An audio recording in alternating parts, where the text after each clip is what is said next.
G'day friends, welcome to day 27 of Mermay 2024. It's 27.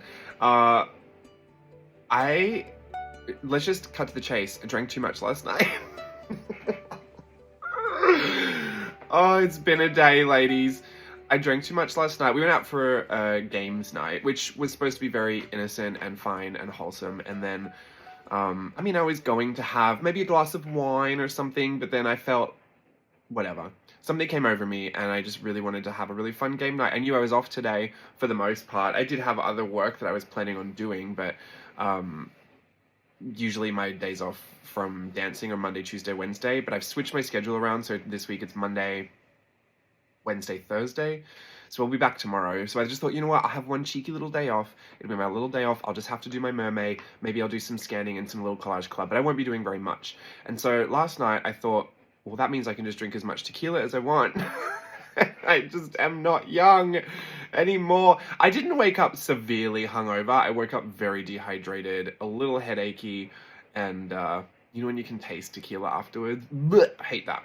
So, had a great night though. We played this game where there's this one game that's called Jackbox TV. Jackbox.tv. I think you have to have a subscription or something, but it's like you use your phone, but it's on the TV. It kind of broadcasts to the phone. So everyone is playing on their phones, but all the answers go up onto the screen and stuff. It's very high tech. It was kind of hard to set up at first. For me, anyway. Everyone else knew what they were doing. But we played this a bunch of times before, so we did that. That was always really, that's always a really good time, because you submit answers to questions, and two people will answer the question, then the rest of the people vote, but they vote anonymously, so they don't know who answered the question. They kind of pick their favorite answers, and it's a really good time. So that one, and then we played this other game, I forgot what it was called, but there were cards. There was a whole bunch of yellow cards and then a whole bunch of white cards, and the white cards had just pieces of like writing on them. Not pieces of writing, but you know what I mean, like a little, I want to say monologue, call it a script. So there was like a little piece of text on the card, and it could be anything, like my water bottle was blue, but it wasn't always blue, something like that, really random. And then there was yellow cards that had the way you were supposed to say it, and you would go around the room and everyone had to do it. At first I thought it was accents, but it wasn't just accents. And some you could just choose. So say the little yellow card said Australian, everyone had to go and say, they had to pick a card that they thought in their hand would best suit doing it in Australian, and then they would say it out loud. And then the accents are really funny because, you know, we struggle with the accents, and then also the cards can be really funny, especially if you're putting a certain accent on it. And so that was a riot, and I won that. I'm very proud of winning that, because I'm not a trained actor or anything. Even though I don't think skill was really the reason I won. I think it was just clever choices with the cards. And determination, and what do you call it? Like, I really went in with reckless abandon. I think my effort was noticed and was greatly appreciated. It's one of those games, though, I really do think, and it was hard because we had actors in the room. Like, Steve's an actor. He knows how to do all that. He did some really good ones. But it's one of those things that if you have a whole bunch of people and, like, one person is uncomfortable to do it, I think the whole game would fall apart. So I was really thankful that everyone in the room just kind of went into it. There were some that were just terrible, and we were all kind of bullying whoever chose them because we didn't want to do them, but it was great. Anyway, so we were playing all those games. You could now understand why I was drinking a lot of tequila playing that game. And then I came home relatively early, had a good night's sleep, kind of just passed out, really.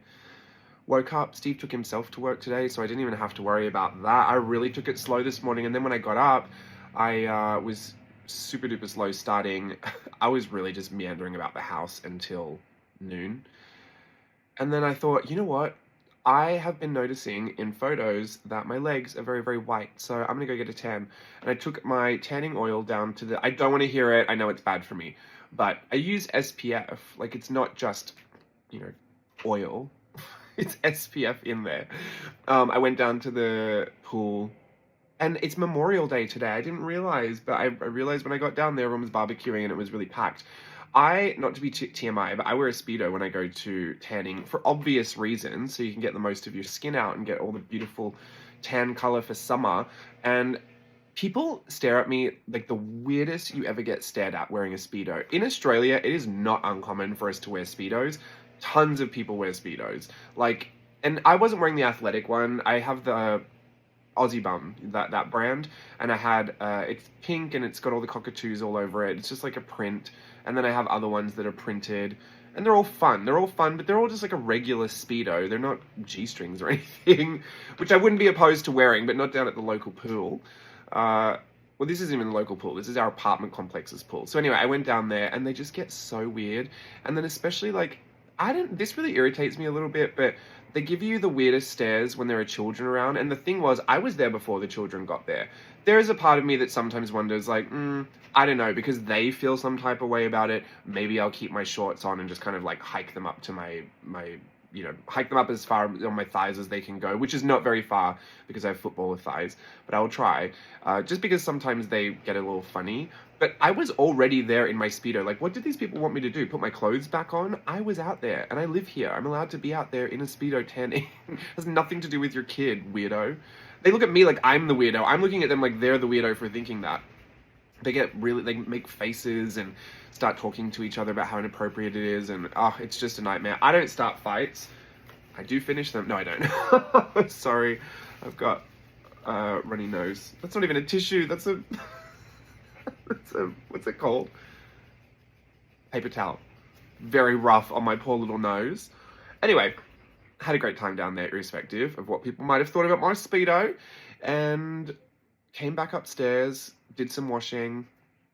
I'm probably going to eat at some point. I haven't really eaten today. Steve brought me some coffee and a sandwich, which was great because I wasn't going to eat anything. In my mind, eating nothing will make the feelings of feeling a little hungover go away because you just don't want to put anything in your stomach, but it actually does make it worse, and I do know that. I also had no motivation to go beyond the pool, so I thought, and we don't really have food at home, I was like, I don't want to order it either because it's going to be expensive. All of my poor decisions catch up with me so quickly, and then... It wasn't even a poor decision. I have fun. I have no regrets. I just feel like it kind of ruined my day today. Not even. Ruined my plans for today. Anyway, I'm here. It's the 27th. I've got a lovely little mishmash of illustrations today that I kind of love how it turned out. Very super random. Love the colors. Loved the whole experience of how this one came together. Who's that screaming outside? And, I had a topic of conversation. What was it? It's gone. What was it? You guys would know. We were just talking about it. It wasn't the AI.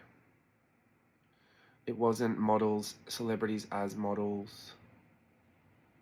I've talked at length about my dreams, and my new dreams in dancing, so it's definitely not that. I feel like it was my opinion about something, and I was really excited to share it. I've completely forgotten now.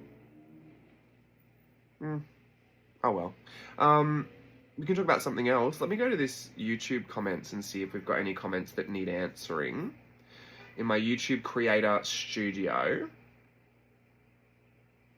There it is. Oh, no, it wasn't the talking about monetization on YouTube, because we had that whole discussion. That was kind of fun to have. I appreciated hearing all of your thoughts.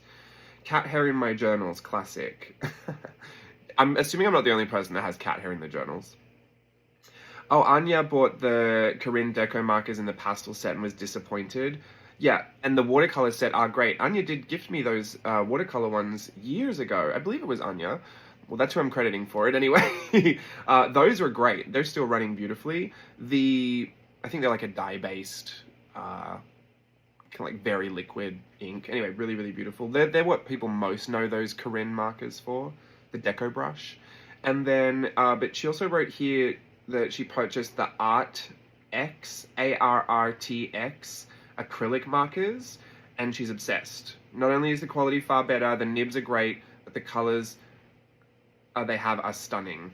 You'd love them, I'm sure. And I would trust Anya's recommendation because she does great work and has beautiful supplies. So put that out there. I'm going to have a look into that. ARTX. I wonder if it's the brand that I'm thinking of. ArtX acrylic. Are these the ones that went viral on what's its face? ArtX paint markers. Looks like it's $30 on Amazon. Oh, are they? They're a brush tip? No, I don't think I have seen this, have I? Oh, that looks pretty. It looks like it's got those felt tips again. That's the only thing I worry about, is that how much can you use it before it runs out? Anya, if you are watching, can you Can you like continuously draw with it? Like, could I do like a background with one pen and it wouldn't run out? Because that's why I like the Posca, because you can pump them, even though they get fussy and then they start, you know, exploding everywhere. But you can pump the nib to get more acrylic ink out, and that's why I like the Posca brush, because I can pump the back and I can get more ink out. Anything where I need the reservoir to fill into the tip and wait for that kind of gets a little irritating for me. But if there's a continuous flow, then I'd be okay. Curious to see what you think about that. Please don't ruin a marker trying to see if it works, but just your opinion is good enough, I trust. Oh, you like seeing the picture in picture? Good, I'm glad, because I'm gonna keep doing it, especially for this. I have even a voiceover. Oh yeah, I like Abby Lynn. I like the picture in picture. I like to see what your hair might be doing on a given day. I think I forgot to finish my thought when I said that. The reason my hair looks different every day is because it's at a bit of a long length, and so I have to style it, because when it's down it just looks crazy.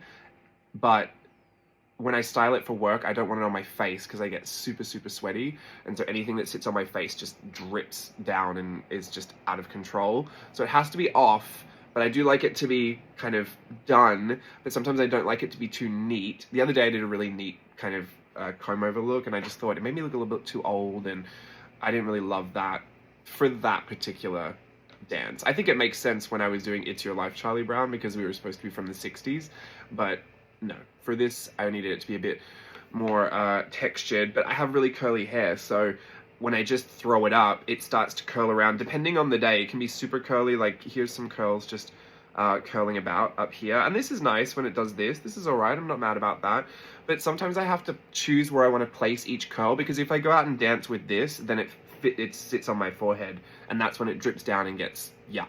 So all of the curls have to be placed in a certain configuration to make sure that they stay off my face, and then I spray them down. But sometimes I get a little crazy with it, and I'll put like 7 curls over this way, 9 over this way, and then other times I'll stack the curls on top of each other for like Alberto from Luca, because he's in the parade. And sometimes I just think we have the same hair if I do that. But yeah, so each day it does kind of look a little different. Some days I love it, some days I hate it, but it is what it is. I was always told that if you eat the crust on your bread, you get curly hair, and so I didn't want to eat the crust on my bread because I didn't want curly hair, I wanted straight hair. You always want what you don't have. I spent so many years in high school straightening my hair with the GHD, only to grow up and think, curls are fine, curls are great. What is it? Curls get the girls. Not in my case. But I do like it. I just like it when it's cooperating. You know, if you've got curly hair and it doesn't cooperate, it's just a nightmare. Yeah, these are all great comments, but I don't think there's any questions in here that I have to answer. So I think for today, should we ask ChatGPT what I should do? No. My thoughts about Mermay ending, actually, is probably a topic that I should get to, because I don't know if I will at the end. I always like to wrap things up, but I have actually finished all the filming, and it was great. I really do love it. The journal is funny now. I put it in my backpack and I take it with me to work. I've not been pulling it out at work, but for some reason I just want it around with me. I do want to finish it. I do want to make it full before I put it on the shelf and call it done. And I think I would like to flip it then, not right where it is right now. But I'm just putting other random things in there. It's been my journal for now. Like, I haven't been using any other journal, really. Before that, I was using this one, remember? This big Inart Diario Graphico. And I've been using this since we started Playtest Patreon 3 that time last year. And this is super duper full. Obviously, still got some more room in here. So I'll keep living in this once my Mermay journal takes its final bow and is all full and finished. I'll go back to that, and then I have another one of those, which I think I want to start next. I have not been jumping around as many journals as I have in the past. I haven't touched my Golden Book journals for months and months and months. Like, I actually don't even think I've taken one off to look at, which is bad, because I've got to scan some stuff in there, I think. I'm going to use this paper towel again. Oh, ouch. Anyway, this is not about journals, but the Mermay experience was exactly what I wanted in the end. I know I struggled for that very first day, but once I got past that, and I think I mentioned it, everything else was great. And I just love all the work that came out of it, and then I love all the little creative frenzies that happened on the sidelines. I love that I did it in that journal. I love that that Daisy Ween hardcover sample that I purchased had a new life and, you know, could experience being used. Because I think that's the only thing sadder than the only thing sadder, I mean, than what? Really, I don't like the thought of journals going unused, and that's why, actually, randomly, people have been sending me things, and thank you so much for anyone who sends anything. I really do appreciate it, but I have also not been accepting any random gifts of pencils or journals or anything like that, because I have really, over the past, I want to say 2 years, felt like I've really got everything I could ever need. There are other things sometimes I'm tempted to purchase, and I'll always just make those purchases by myself.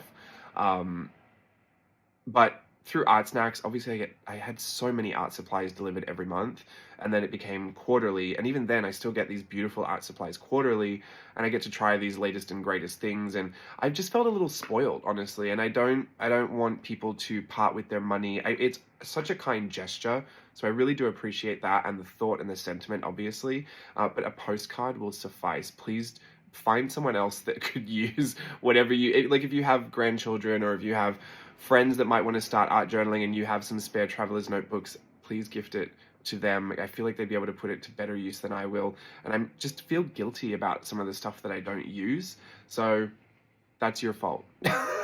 It's not, but I don't want to accept more knowing that I struggle to use what I have now. So if you've ever heard me say, and I've not explained it quite well enough in a DM, why I wouldn't receive a gift, it's not that I don't want your gift, it's just that I feel like I've got way too much and I want to use it. I want to see things, I want to see supplies diminish.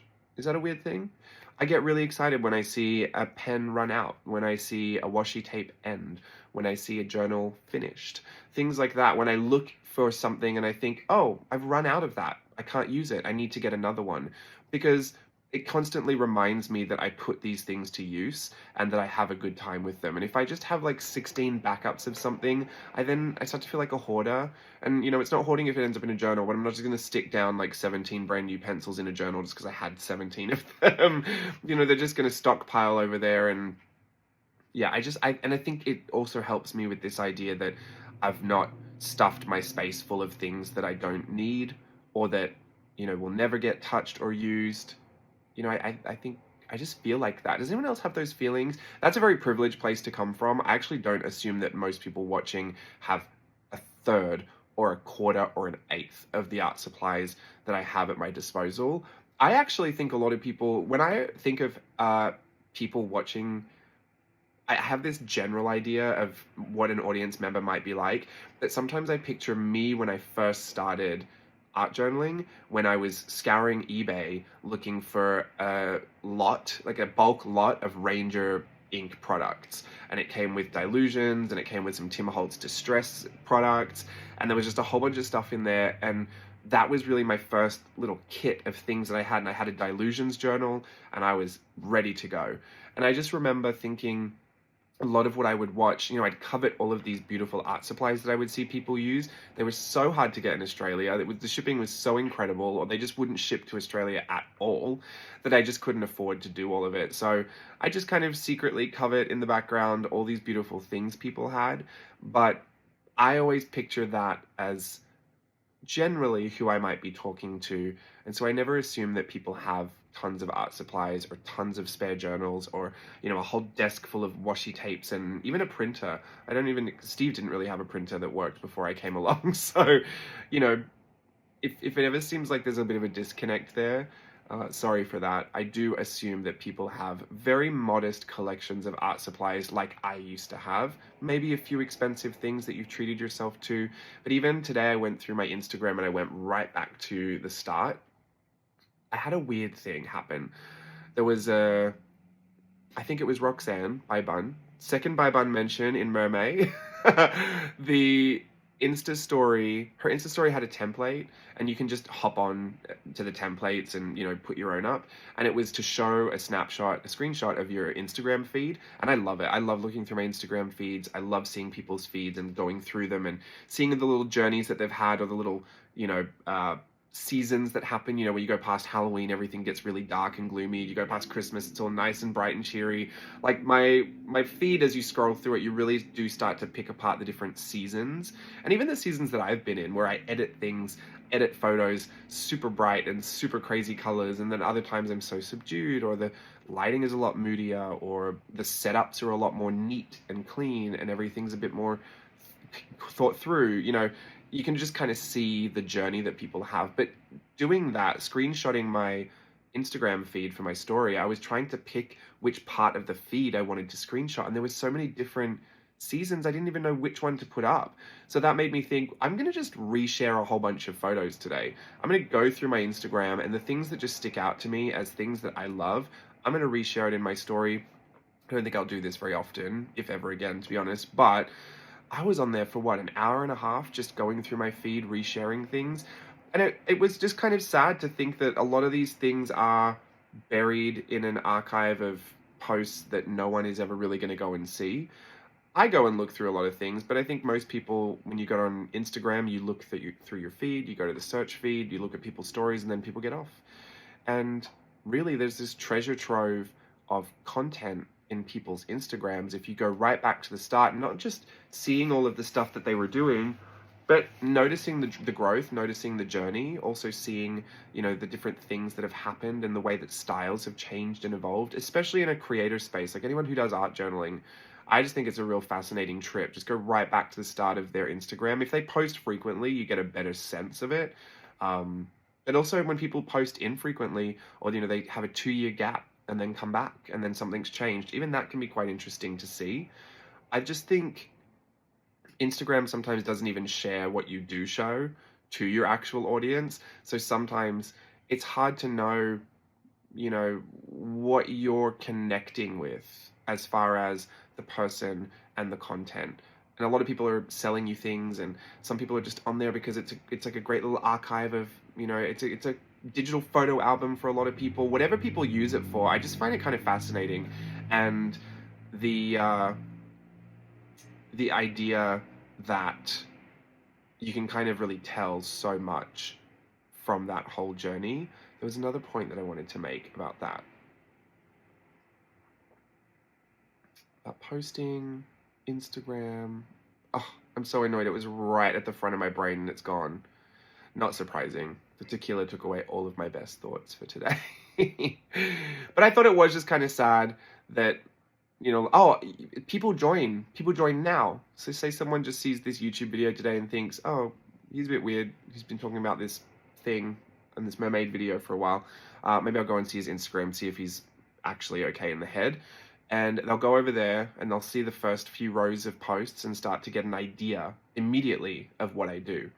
But right now, I'm doing a challenge for Mermay, so anyone who joins right now has this immediate upfront first impression that I just love to draw mermaids. It is true, but that's not what you would see if you scrolled a little further down.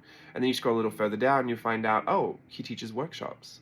Oh, he's an art teacher. Oh, he's a dancer. Oh, he's a, you know what I mean? The more that you unearth and the further you go, I feel like the more, I don't know, the more connected you feel to the people and the content.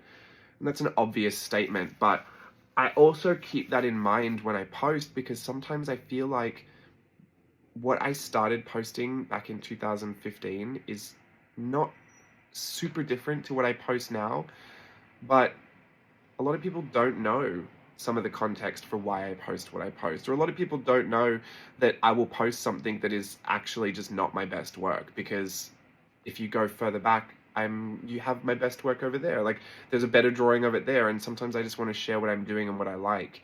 And we all have different ideas about, like, when I look at people's photographers' Instagrams, I assume that that's their best work, that's their portfolio. But I'm out here posting just works in progress. So are they doing the same thing? I don't know. It's a weird thought.